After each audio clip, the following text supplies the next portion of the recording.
Por esta razón, Estados Unidos invadió México en 1914. En 1914, Estados Unidos invadió la ciudad mexicana de Veracruz y mantuvo su ocupación durante 7 meses.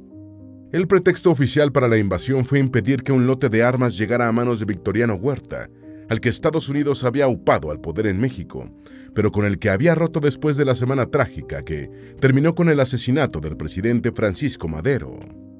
Sin embargo, resultaba evidente que el gobierno estadounidense de Woodrow Wilson quería vigilar de cerca los ricos yacimientos petroleros mexicanos, explotados por compañías estadounidenses y británicas.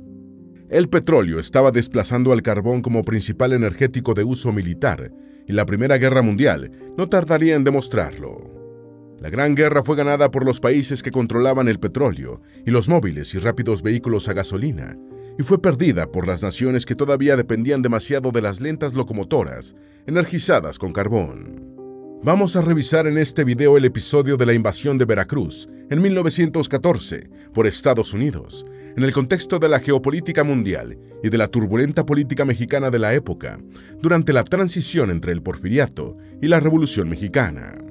Antes de meternos a fondo, no te olvides de suscribirte a nuestro canal y activar las notificaciones para mantenerte al día con nuestras actualizaciones.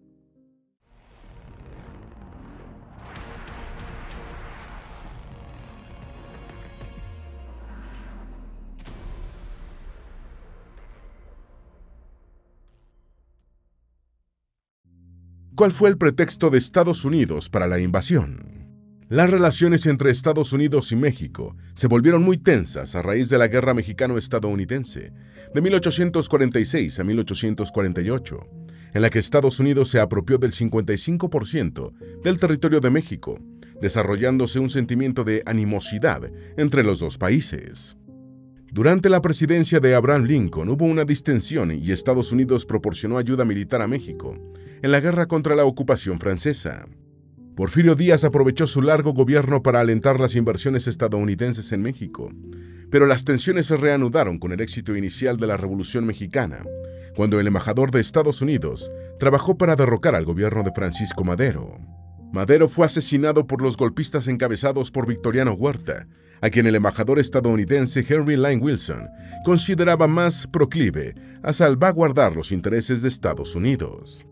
Estados Unidos reconoció el gobierno de Huerta, pero las relaciones volvieron a empeorar después de las atrocidades de la Semana Trágica, y los estadounidenses impusieron un embargo de armas a México en agosto de 1913. El 9 de abril de 1914 se produjo el incidente de Tampico, en el que 9 marineros estadounidenses, desarmados, fueron arrestados en este puerto del estado de Tamaulipas. Tras el incidente, el gobierno estadounidense de Woodrow Wilson ordenó a su Marina de Guerra prepararse para la ocupación del puerto mexicano de Veracruz.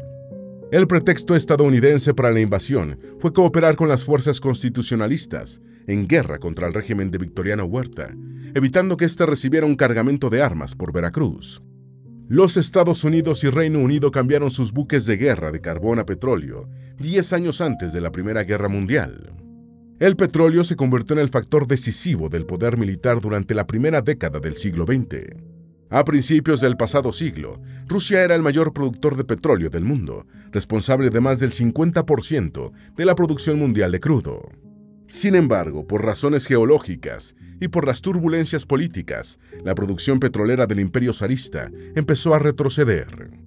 Antes del estallido de la Primera Guerra Mundial, las importaciones petroleras del Reino Unido y Francia procedían principalmente de México, Estados Unidos e Irán, mientras que los alemanes compraban la mayor parte de su petróleo a Rumania.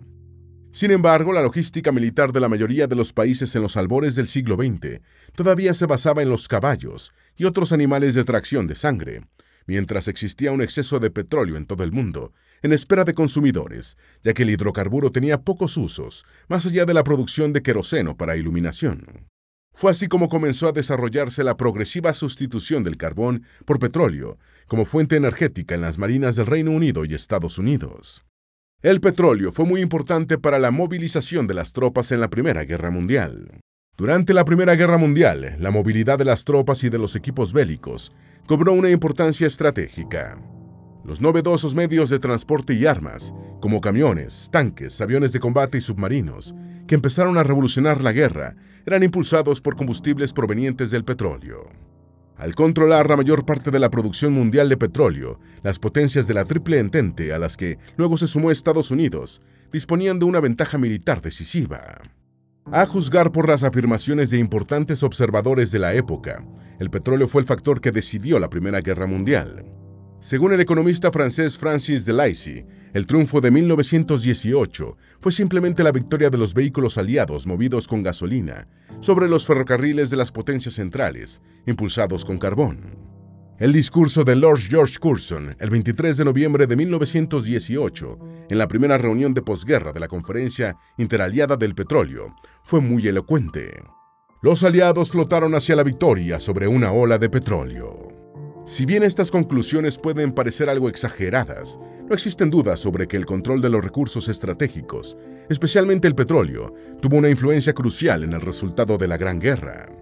Con la excepción del Reino Unido y Estados Unidos, todos los demás contendientes parecen haberse dado cuenta demasiado tarde de que los vehículos de motor y sus combustibles se convertirían en elementos decisivos. ¿Por qué era tan importante el petróleo para las grandes potencias? Mientras que Alemania, priorizando su autonomía de recursos, utilizaba carbón para mover sus ferrocarriles y su flota, la Armada Británica había cambiado a la combustión de petróleo en 1910, aumentando así su velocidad y distancia operativa, pero también su dependencia de los suministros de ultramar. Entre los beligerantes durante la Primera Guerra Mundial, solo Estados Unidos y Rusia, ambos en el lado aliado, podían contar con una producción interna de petróleo suficientemente alta, mientras que Gran Bretaña realizaba esfuerzos por perforar pozos en India e Irán. Alemania, Francia e Italia dependían casi totalmente de las importaciones. El Imperio Otomano, que habría podido ser el gran abastecedor de petróleo de las potencias centrales durante la Gran Guerra, no hizo ningún esfuerzo relevante por desarrollar los yacimientos de Mesopotamia y la península arábiga. Sumando la extracción de crudo en México, en crecimiento y dominada por compañías estadounidenses, Estados Unidos controlaba el 70% de la producción mundial de petróleo al comenzar la guerra. Alemania había ganado las guerras de los años 1860 y 1870, en buena medida por la capacidad de su ejército para mover grandes contingentes de tropas a grandes distancias gracias a un sistema ferroviario bien organizado. El petróleo y los vehículos a gasolina hicieron la diferencia en favor de los aliados entre 1914 y 1918. Solo en el número de aviones de combate, la superioridad aérea aliada llegó a ser de 10-1. Incidente de Tampico. ¿Fue en realidad la invasión por el petróleo? El pretexto de Wilson para ocupar Veracruz fue proporcionar una ayuda a la democracia mexicana, impidiendo que Huerta obtuviera un lote de armas y municiones que venían en el vapor Ipiranga desde Alemania. Efectivamente, el buque no pudo entrar al puerto, pero se desplazó 310 kilómetros hacia el suroriente y descargó su mercancía en el actual Coatzacoalcos. Muchos mexicanos cayeron muertos o heridos en Veracruz, frente a un ejército estadounidense mejor adiestrado y pertrechado. La ocupación en verdad tuvo que ver con el petróleo.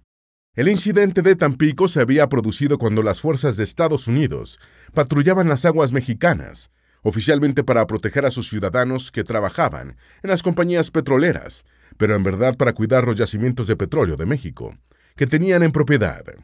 El 5 de abril de 1914, los revolucionarios mexicanos atacaron la guarnición huertista de Tampico y la flota estadounidense llegó para evacuar a sus ejecutivos y supervisores petroleros. El 9 de abril, una embarcación pequeña estadounidense, el esquife USS Dolphin, entró a un área restringida del puerto y su tripulación fue arrestada e interrogada durante 30 minutos, siendo liberada solo con la advertencia de no entrar nuevamente al área restringida, en lo que pasó a llamarse el incidente de Tampico. En 1911, la producción de petróleo en México era de 12.6 millones de barriles al año y el 80% se exportaba. Con la entrada en vigencia de la Ley de Colonización de 1883, hacia 1892 México había enajenado más de 35 millones de hectáreas a un puñado de compañías y particulares extranjeros, equivalentes al 18% del territorio de la República. En el sector petrolero, los personajes extranjeros más beneficiados con la venta y otorgamiento de concesiones en vastos espacios fueron el estadounidense Edward L. Doheny y el británico Whitman Dickinson Pearson. Con el tiempo, las propiedades de Doheny pasarían a control de John D. Rockefeller a través de la Standard Oil Company. Al amparo del porfiriato y de la colaboración interesada de personeros del gobierno, muchos de los cuales eran socios de las compañías relacionadas con el sector petrolero, fueron constituidas las empresas El Águila, filial de la Royal Dutch Shell, y la Mexican Petroleum Company, subsidiaria de Standard Oil. En 1901, la producción petrolera mexicana era de solo 10,000 barriles al año, pero para 1911 se había elevado a 12.6 millones de barriles anuales, de los cuales más del 80% salían del país. México casi no obtenía beneficios económicos por la extracción de su petróleo por parte de las compañías extranjeras, y en 1911 ingresó solo 26,000 pesos por concepto de impuestos. En 1912, el presidente Madero decreta la ley de timbre, donde impondría un gravamen de 3 centavos por barril de petróleo, y desde la Embajada de Estados Unidos se planea su asesinato. Una de las cosas más escandalosas con la industria petrolera mexicana ocurrió en 1909, cuando el gobierno de Porfirio Díaz promulgó una nueva ley de petróleo, en un momento en el que la explotación petrolera mundial estaba en vigoroso ascenso y ya era visible que el hidrocarburo representaba el combustible del futuro. La nueva legislación terminó con las ambigüedades sobre la propiedad de las extensiones en las que se encontraban los yacimientos petroleros y estableció que los dueños de la tierra lo eran también de los depósitos en los que se encontraban las materias bituminosas. Madero llegó a la presidencia de México el 6 de noviembre de 1911, aupado por el movimiento revolucionario triunfante, y el 3 de junio de 1912 firmó un decreto que fijaba un gravamen sobre la producción de petróleo. Después ordenó la realización de un registro de las compañías petroleras extranjeras que operaban en México, las cuales controlaban el 95% del negocio. El impuesto establecido por Madero fue de 3 centavos por barril extraído, y la reacción de las compañías extractoras fue furibunda. Las empresas norteamericanas solicitaron la ocupación militar de México, que no se produjo, pero sí la decena trágica que acabó con el asesinato del presidente mexicano. Estados Unidos prohibió a Reino Unido y Francia que dieran un préstamo a Victoriano Huerta.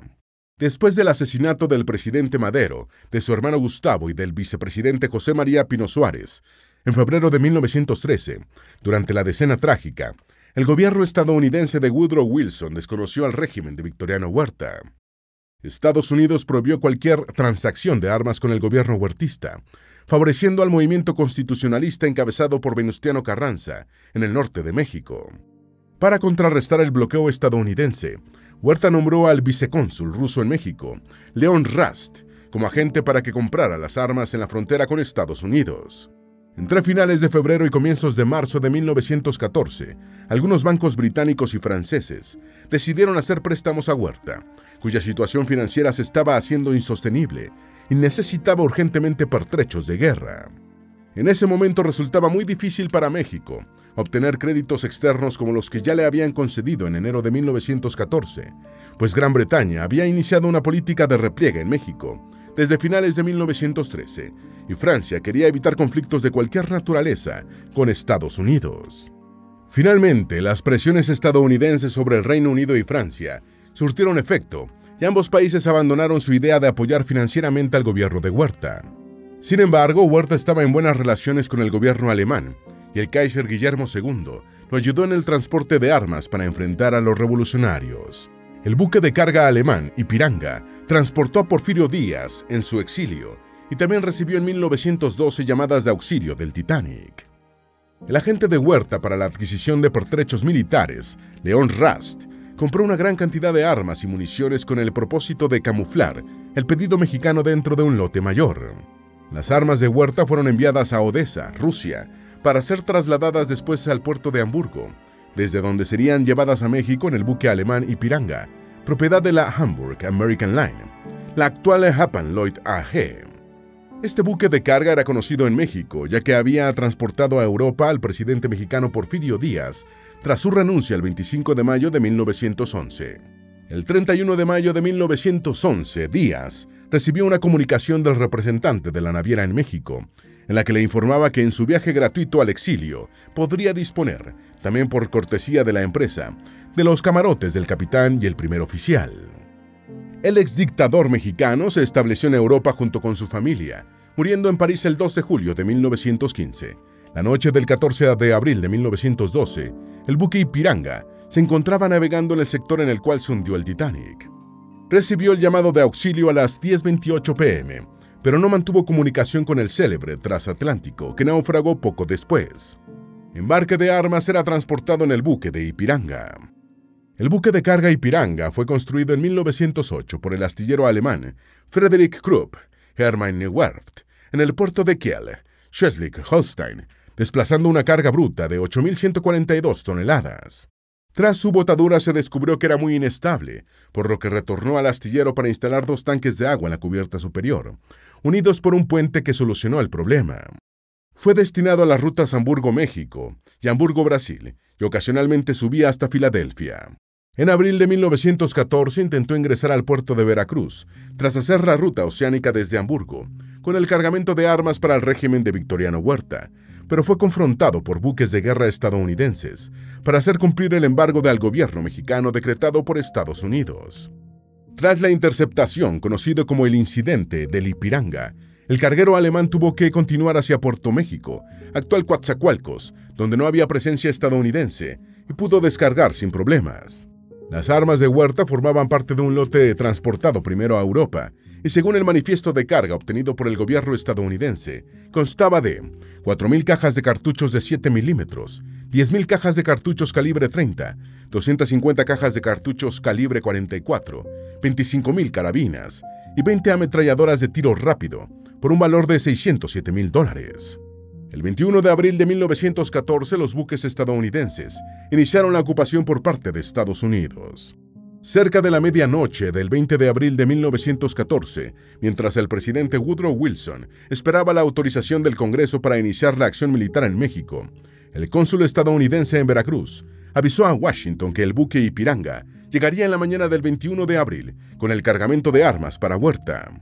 El cónsul igualmente informó que en la estación ferrocarrilera veracruzana esperaban varios trenes para transportar los pertrechos militares hacia el interior de la República.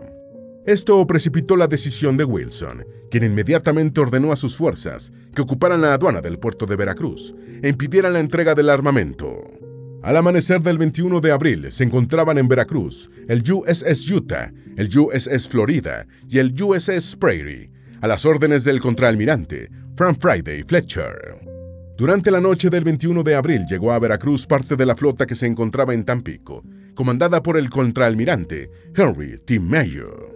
En la mañana del 22 de abril arribó el grueso de la flota estadounidense del Atlántico, al mando del contraalmirante Charles J. Butcher, cuando ya había comenzado el desembarco de tropas. La batalla de Veracruz. La noche del 21 de abril, los estadounidenses comprendieron que la ocupación tendría que abarcar a toda la ciudad de Veracruz, y no solo al paseo marítimo como habían previsto en principio. Esa misma noche ya habían desembarcado 3.000 soldados, y a las 8 de la mañana del 22 de abril, Fletcher dio la orden de tomar la ciudad. Para los infantes de Marina de Estados Unidos, los combates callejeros eran una novedad, pero se adaptaron a ellos, aunque su primer ataque fue rechazado por las fuerzas gubernamentales, que incluían a prisioneros liberados de las cárceles, atrincheradas en la Academia Naval. Tras ser rechazada su primera embestida, los estadounidenses reanudaron el ataque contra la Academia con el apoyo de fuego de artillería, disparado desde el puerto por 3 buques de guerra, el Prairie, el San Francisco y el Chester. Minutos después, el bombardeo norteamericano con sus cañones largos había silenciado toda la resistencia de los mexicanos atrincherados. A las 11 de la mañana, las fuerzas estadounidenses habían asegurado el control de la ciudad. Esa tarde llegó el primer regimiento de base avanzada, situado originalmente en Tampico, al mando del coronel John A. Lejeune, y al anochecer ya había 6.000 soldados norteamericanos en tierra. El 23 de noviembre, las tropas estadounidenses abandonaron Veracruz. Un pequeño destacamento de la aviación naval estadounidense llegó el 24 de abril a bordo del USS Mississippi para marcar 2 hitos en la historia militar. 2 aviones hicieron un reconocimiento aéreo de Veracruz, convirtiéndose en los primeros de la aviación naval en participar en operaciones bélicas. Igualmente, sus pilotos fueron los primeros de la historia en enfrentar fuego desde tierra. El 26 de abril, Estados Unidos impuso la ley marcial y el contraalmirante Fletcher empezó a entregar el control de la ciudad al ejército, bajo el mando del general Frederick Funston. Más de 300 mexicanos habían muerto en los combates, por 22 estadounidenses. Para el 1 de mayo, los marineros e infantes de marina estadounidenses habían retornado a sus buques, permaneciendo en tierra mexicana 3.142 soldados del ejército de Estados Unidos. Entre el 18 de mayo y el 12 de junio se celebró en Niagara Falls, Canadá, una conferencia de paz entre Estados Unidos y México, que contó con la mediación de Argentina, Brasil y Chile. Estos tres países eran los más ricos y poderosos de América del Sur en ese momento. Como resultado de la conferencia de paz, Estados Unidos se retiró de México el 23 de noviembre de 1914. Victoriano Huerta fue contactado por el Imperio Alemán en 1915 para tomar México, pero lo atraparon en Nuevo México.